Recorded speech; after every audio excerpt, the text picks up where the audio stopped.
அன்பு நண்பர்களே, அனைவருக்கும் வணக்கம்.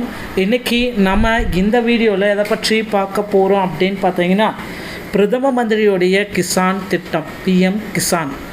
பிஎம் கிசான் திட்டத்தில் அந்த 20வது தவணை தொகை யாருக்கு மட்டும் கிடைக்கும்? இதை செஞ்சால் மட்டும்தாங்க 20வது தவணை தொகை உங்கள் அக்கௌண்ட்டில் வரவு வைக்கப்படும் அப்படின்றத தெளிவாக நமக்கு சொல்லிட்டாங்க. அதனால் 20வது தவணை தொகை இவர்களுக்கு வரவு வைக்கப்படுமா மாட்டாதா, இதை குறித்து இந்த வீடியோ பதிவில் உங்களுக்காக சில முக்கியமான தகவல்களை சொல்ல போகிறேன். கவலையே பட வேண்டாம். பிரதம மந்திரியுடைய கிசான் சம்மன் நிதி திட்டம், பிரதம மந்திரி கிசான் நிதி சம்மன் நிதி 20வது தவணை என்ன சொல்லுது அப்படின்னு பார்த்தீங்கன்னா, பிரதம மந்திரி கிசான் சம்மன் நிதி யோஜனாவின் கோடிக்கணக்கான பயனாளிகள் அதன் 20வது தவணைக்காக நீண்ட காலமாக காத்திருக்கிறார்கள். காத்திருப்பு விரைவில் முடிவுக்கு வரும் என்று எதிர்பார்க்கப்படுகிறது. பணத்தை சரிபார்க்க முதலில் நீங்கள் pmkisan.gov என்ற அதிகாரப்பூர்வ இணையதளத்திற்கு செல்ல வேண்டும். பிரதம மந்திரி கிசான் சம்மன் நிதி திட்டம் 20வது தவணை பிரதம மந்திரி கிசான் சம்மன் நிதி யோஜனாவின் கோடிக்கணக்கான பயனாளிகள் நீண்ட காலமாக 20வது தவணைக்காக காத்துக்கிட்டு இருக்காங்க. அதன் 20வது தவணைக்காக எப்போ வெளியிட போகிறாங்க? இந்த காத்திருப்பு விரைவில் முடிவுக்கு வரும் என்று எதிர்பார்க்கப்படுகிறது. நமக்கு கிடைத்த தகவலின்படி பிரதமர் மோடியின் பீகார் பயணம் ஜூலை 18 அன்று திட்டமிடப்பட்டுள்ளது. பல்வேறு ஊடகங்க அறிவிக்கையின்படி பிரதமர் மோடி 18ஆம் தேதி பீகாரில் உள்ள மோதிஹரிக்கு வருகை தருவார். இந்த நாளில் பிரதமர் மோடிக்கு இங்கு உரையாற்றுவார் என்று எதிர்பார்க்கப்படுகிறது. இதில் பிரதமர் மந்திரி கிசான் சம்மன் யோஜனா 20வது தவணை வெளியிடப்படலாம். இருப்பினும் ஊடக அறிவிக்கின்படி 20வது தவணை ஜூலை 31க்கு முன்பாகவே வெளியிடப்படலாம். இது குறித்து அதிகாரப்பூர்வமான தகவல்கள் இன்னும் எப்பொழுதும் வெளியாகப்படவில்லைங்க. ஏன் இந்த தகவல்கள் இங்கே சொல்கிறேன். இப்பொழுது உங்களுக்கு 20வது தவணை கிடைக்குமா இல்லையா என்பதை தெரியப்படுத்துகிறேன். பிரதம மந்திரியின் கிசான் சம்மன் நிதி யோஜனாவில் EKYC இல்லை என்றால் 20வது தவணைக்கு பணம் இருக்காது அப்படின்றத தெளிவாக சொல்லிட்டாங்க. பிரதம மந்திரி கிசான் திட்டத்தில் EKYC இல்லைன்னா இந்த 20வதுக்கு பணம் கிடைக்காது. மத்திய அரசு தெளிவாக கூறியுள்ளது. அடுத்த தவணை, அதாவது 20வது தவணை, இந்த 20வது தவணையில் PM கிசான் யோஜனாவின் EKYC இன்னும் செய்யாத விவசாயிகள் வங்கி கணக்கில் வரவு வைக்கப்பட மாட்டாது. எனவே நீங்கள் இன்னும் EKYC செய்யவில்லை என்றால் உடனடியாக அருகிலுள்ள CSC மையத்திற்கு செல்லுங்கள் அல்லது PM கிசான் அதிகாரப்பூர்வ வலைத்தளத்திற்கு சென்று உங்களுடைய EKYCயை முடித்து வைத்து கொள்ளுங்கள். இது தவிர உங்கள் வங்கி கணக்கு ஆதார் அட்டையுடன் இணைக்கப்படவில்லை என்றாலும் பணமும் சிக்கிக்கொள்ளலாம். இது போன்ற சூழ்நிலையில் இந்த 2 பணிகளையும் விரைந்து முடித்தல் அவசியம். இதனால் அடுத்த தவணைக்கு எந்த பிரச்சனையும் இல்லாமல் கணக்கில் பணம் வருங்க. பிரதம மந்திரி கிசான் சம்மன் நிதி யோஜனா 20வது தவணை பணம் வந்துவிட்டதா என்பதை எவ்வாறு நீங்கள் சரிபார்க்கலாம்? முதல்ல அந்த போர்ட்டலில் போயிட்டு நீங்கள் செக் பண்ணணும் வலைதளத்தை. அதன் பிறகு விவசாயிகளுடைய கார்னர் அப்படின்ற பதிவுக்கு போகணும். இப்போது பயனாளர்கள் உங்கள் நிலையை அறிந்து கொள்ளுங்கள். விருப்பத்தை தேர்ந்தெடுக்கணும். உங்களுடைய ஆதார் கார்டு, வங்கி கணக்கு எண், மொபைல் எண்ணை உள்ளிடவும். அந்த கேப்ஷியா ஒன்று இருக்கோ அதை உள்ளிட்டு OTPயை பெற்று பார்க்கவும். பிரதம மந்திரி சம்மன் நிதி PM கிசான் திட்டம் பிப்ரவரி 24, 2019 அன்று தொடங்கப்பட்டது. இது டிசம்பர் 2018 அமலுக்கு வந்தது. திட்டத்தின் கீழ் நாட்டின் தகுதியுள்ள விவசாயிகளுக்கு ஆண்டுதோறும் 6000 நிதி வழங்கப்படுகிறது. இந்த உதவித்தொகை நேரடி பலைபலன் DBT தொழில்நுட்பம் மூலமாக 2000 வீதம் 3 தவணைகளாக ஆண்டுக்கு விவசாயிகளின் வங்கி கணக்கில் நேரடியாக அனுப்பப்படுகிறதுங்க. இப்போ பார்த்தீங்கன்னா இந்த ஜூலை மாதத்தில் இந்த PM கிசானுடைய தவணைகள் வெளியிடப்படலாம் என்று அதிகாரப்பூர்வமான ஒரு தேதி வெளியிட்டிருக்காங்க. கண்டிப்பாக பிரதமர் பங்கேற்கும் அந்த நிகழ்ச்சியில் இந்த 20வது தவணை தொகையை வெளியிடுவாங்க அப்படின்றது நிச்சயமாக எதிர்பார்க்கப்படுகிறதுங்க. கவலையே பட வேண்டாம். பிரதம மந்திரி நிதி யோஜனாவின் 20வது தவணை தொகை ஜூலை 18ஆம் தேதி பிரதமர் வெளியிடுவார் அப்படின்று எதிர்பார்க்கப்படுகிறது. தகவல் உங்களுக்கு பிடிச்சிருந்தா நீங்கள் நம்முடைய சேனலை சப்ஸ்கிரைப் பண்ணி பெல்லை கிளிக் பண்ணி வச்சுக்கோங்க. மீண்டும் ஒரு நல்ல தகவலோடு நான் உங்களை சந்திக்கிறேன். நன்றி, வணக்கம். ஹாய்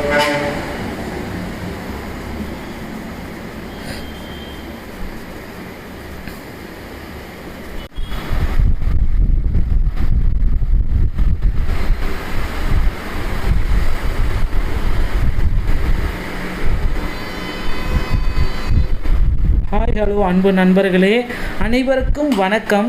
இன்றைக்கி நம்ம இந்த வீடியோவில் எதை பற்றி பார்க்க போகிறோம் அப்படின்னு பார்த்தீங்கன்னா, பிரதம மந்திரியுடைய கிசான் திட்டம் பிஎம் கிசான். பிஎம் கிசான் திட்டத்தில் அந்த 20வது தவணை தொகை யாருக்கு மட்டும் கிடைக்கும்? இதை செஞ்சால் மட்டும்தாங்க 20வது தவணை தொகை உங்கள் அக்கௌண்ட்டில் வரவு வைக்கப்படும் அப்படின்றத தெளிவாக நமக்கு சொல்லிட்டாங்க. அதனால் 20வது தவணை தொகை இவர்களுக்கு வரவு வைக்கப்படுமா மாட்டாதா, இதை குறித்து இந்த வீடியோ பதிவில் உங்களுக்காக சில முக்கியமான தகவல்களை சொல்ல போகிறேன். கவலையே பட வேண்டாம். பிரதம மந்திரியுடைய கிசான் சம்மன் நிதி திட்டம், பிரதம மந்திரி கிசான் நிதி சம்மன் நிதி 20வது தவணை என்ன சொல்லுது அப்படின்னு பார்த்தீங்கன்னா, பிரதம மந்திரி கிசான் சம்மன் நிதி யோஜனாவின் கோடிக்கணக்கான பயனாளிகள் அதன் 20வது தவணைக்காக நீண்ட காலமாக காத்திருக்கிறார்கள். காத்திருப்பு விரைவில் முடிவுக்கு வரும் என்று எதிர்பார்க்கப்படுகிறது. பணத்தை சரிபார்க்க முதலில் நீங்கள் pm-kisan.gov என்ற அதிகாரப்பூர்வ இணையதளத்திற்கு செல்ல வேண்டும். பிரதம மந்திரி கிசான் சம்மன் நிதி திட்டம் 20வது தவணை பிரதம மந்திரி கிசான் சம்மன் நிதி யோஜனாவின் கோடிக்கணக்கான பயனாளிகள் நீண்ட காலமாக 20வது தவணைக்காக காத்துக்கிட்டு இருக்காங்க. அதன் 20வது தவணைக்காக எப்போ வெளியிட போகிறாங்க? இந்த காத்திருப்பு விரைவில் முடிவுக்கு வரும் என்று எதிர்பார்க்கப்படுகிறது. ஆம், நமக்கு கிடைத்த தகவலின்படி பிரதமர் மோடியின் பீகார் பயணம் ஜூலை 18 அன்று திட்டமிடப்பட்டுள்ளது. பல்வேறு ஊடகங்க அறிவிக்கையின்படி பிரதமர் மோடி 18ஆம் தேதி பீகாரில் உள்ள மோதிஹரிக்கு வருகை தருவார். இந்த நாளில் பிரதமர் மோடிக்கு இங்கு உரையாற்றுவார் என்று எதிர்பார்க்கப்படுகிறது.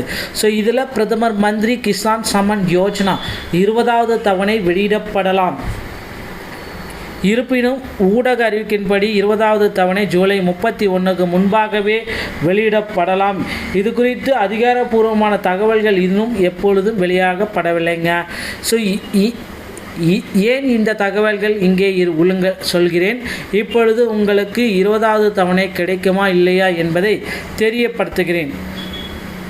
பிரதம மந்திரியின் கிசான் சம்மன் நிதி யோஜனாவில் EKYC இல்லை என்றால் 20வது தவணைக்கு பணம் இருக்காது அப்படின்றத தெளிவாக சொல்லிட்டாங்க. பிரதம மந்திரி கிசான் திட்டத்தில் EKYC இல்லைன்னா இந்த 20வதுக்கு பணம் கிடைக்காது. மத்திய அரசு தெளிவாக கூறியுள்ளது. அடுத்த தவணை, அதாவது 20வது தவணை, இந்த 20வது தவணையில் பிஎம் கிசான் யோஜனாவின் EKYC இன்னும் செய்யாத விவசாயிகள் வங்கி கணக்கில் வரவு வைக்கப்பட மாட்டாது. எனவே நீங்கள் இன்னும் EKYC செய்யவில்லை என்றால் உடனடியாக அருகிலுள்ள CSC மையத்திற்கு செல்லுங்கள் அல்லது பிஎம் கிசான் அதிகாரப்பூர்வ வலைத்தளத்திற்கு சென்று உங்களுடைய EKYCயை முடித்து வைத்துக் கொள்ளுங்கள். இது தவிர உங்கள் வங்கி கணக்கு ஆதார் அட்டையுடன் இணைக்கப்படவில்லை என்றாலும் பணமும் சிக்கிக் கொள்ளலாம். இது போன்ற சூழ்நிலையில் இந்த 2 பணிகளையும் விரைந்து முடித்த அவசியம். இதனால் அடுத்த தவணைக்கு எந்த பிரச்சனையும் இல்லாமல் கணக்கில் பணம் வருங்க. பிரதம மந்திரி கிசான் சம்மன் நிதி யோஜனா 20வது தவணை பணம் வந்துவிட்டதா என்பதை எவ்வாறு நீங்கள் சரிபார்க்கலாம்? முதல்ல அந்த போர்ட்டலில் போயிட்டு நீங்கள் செக் பண்ணணும் வலைதளத்தை. அதன் பிறகு விவசாயிகளுடைய கார்னர் அப்படின்ற பதிவுக்கு போகணும். இப்போது பயனாளர்கள் உங்கள் நிலையை அறிந்து கொள்ளுங்கள். விருப்பத்தை தேர்ந்தெடுக்கணும். உங்களுடைய ஆதார் கார்டு, வங்கி கணக்கு எண், மொபைல் எண்ணை உள்ளிடவும். அந்த கேப்சியா ஒன்று இருக்கும், அதை உள்ளிட்டு OTPயை பெற்று பார்க்கவும். பிரதம மந்திரி சம்மன் நிதி பிஎம் கிசான் திட்டம் பிப்ரவரி 24, 2019 அன்று தொடங்கப்பட்டது. இது டிசம்பர் 2018 அமலுக்கு வந்தது. திட்டத்தின் கீழ் நாட்டின் தகுதியுள்ள விவசாயிகளுக்கு ஆண்டுதோறும் 6000 நிதி வழங்கப்படுகிறது. இந்த உதவித்தொகை நேரடி பழைய DBT தொழில்நுட்பம் மூலமாக 2000 வீதம் 3 தவணைகளாக ஆண்டுக்கு விவசாயிகளின் வங்கி கணக்கில் நேரடியாக அனுப்பப்படுகிறதுங்க. ஸோ இப்போ வந்து பார்த்திங்கன்னா இந்த ஜூலை மாதத்தில் இந்த பிஎம் கிசானுடைய தவணைகள் வெளியிடப்படலாம் என்று அதிகாரப்பூர்வமான ஒரு தேதி வெளியிட்டிருக்காங்க. ஸோ கண்டிப்பாக பிரதமர் பங்கேற்கும் அந்த நிகழ்ச்சியில் இந்த 20வது தவணை தொகையை வெளியிடுவாங்க அப்படின்றது நிச்சயமாக எதிர்பார்க்கப்படுகிறதுங்க. கவலையே பட வேண்டாம். பிரதம மந்திரி நிதி யோஜனாவின் 20வது தவணை தொகை ஜூலை 18ஆம் தேதி பிரதமர் வெளியிடுவார் அப்படின்று எதிர்பார்க்கப்படுகிறது. தகவல் உங்களுக்கு பிடிச்சிருந்தா நீங்கள் நம்முடைய சேனலை சப்ஸ்கிரைப் பண்ணி பெல்லை கிளிக் பண்ணி வச்சுக்கோங்க. மீண்டும் ஒரு நல்ல தகவலோடு நான் உங்களை சந்திக்கிறேன். நன்றி, வணக்கம்.